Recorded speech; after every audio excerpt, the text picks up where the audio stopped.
একজন নারী যখন হৃদয়ের সব ভালোবাসা আবেগ অনুভূতি নিয়ে কেবল একটি পুরুষের কথা ভাবে, তখন পৃথিবীর সব পুরুষ তার কাছে মিথ্যা হয়ে যায়। এটাই বাস্তব। প্রত্যেক নারী চায় কোনো পুরুষের প্রথম প্রেমিকা হতে, আর পুরুষ চায় নারীর প্রথম ভালোবাসা হতে। মেয়েরা পুরুষের মন সহজেই বুঝতে পারে, এটা ঈশ্বরের দেয়া শক্তি। কিন্তু আশ্চর্যের বিষয় হলো, এরা নিজেরাই নিজেদের মনকে স্থির রাখতে পারে না। মানুষের মন হলো ফুলের মতো কোমল। একটা ফুলকে যদি যত্ন করে ধরেন, তবে তার একটা পাপড়িও নষ্ট হবে না, ঝরেও পড়বে না।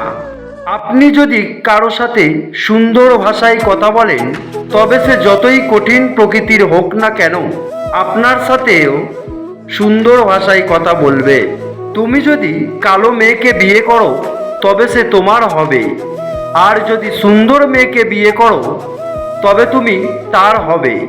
কিন্তু এই রং না থেকে যদি দুজনের মধ্যেই সংস্কার থাকে, ভালোবাসা থাকে, তবে দুজন দুজনেরই ভালোবাসবে।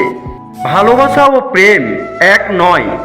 ভালোবাসায় থাকে স্নেহ, প্রীতি ও শ্রদ্ধা, আর এর সাথে কামনা যুক্ত হলেই হয়ে যায় প্রেম। ভালোবাসার অর্থ হলো, যাকে তুমি ভালোবাসো তার হৃদয়কে বোঝা। বর্তমানে স্বামী স্ত্রীর মধ্যে সম্পর্ক ভালো না থাকার একমাত্র কারণ হলো তাদের মধ্যে বন্ধুত্বের অভাব।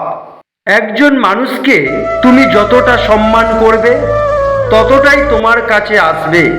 অবহেলা ও অসম্মান মানুষকে দূরে সরিয়ে দেয় তোমার অজান্তে।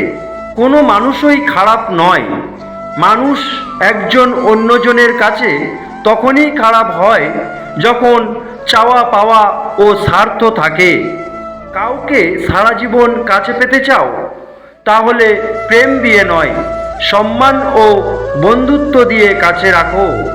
আমাদের সকলের সামনেই কত খারাপ ঘটনা ঘটে, তা আমরা দেখি, কিছুই বলি না, প্রতিবাদও করি না। কারণ এই জিনিসগুলো আমাদের ভাবনা থেকেই হারিয়ে গিয়েছে। জীবন সেটা নয় যেটা পেয়েছি, জীবন তো সেটা যেটা আমরা তৈরি করি। সমাজটা এখন এমনই, যে মতো ভালো থাকতে চাইবেন আপনি থাকতে পারবেন না। মেঘ বলে দেয় বৃষ্টি হবে কিনা, আর মানুষের ব্যবহার বলে দেয় তার পরিবারের সংস্কার। যাকে কেউ পরিবর্তন করতে পারে না, তাকে একমাত্র পরিবর্তন করতে পারে সময়। কোনো নেশা বা কোনো খারাপ লোককে যখন আপনি ভালোবাসবেন, তখন থেকেই আপনার জীবনের শেষ রাস্তা শুরু হবে।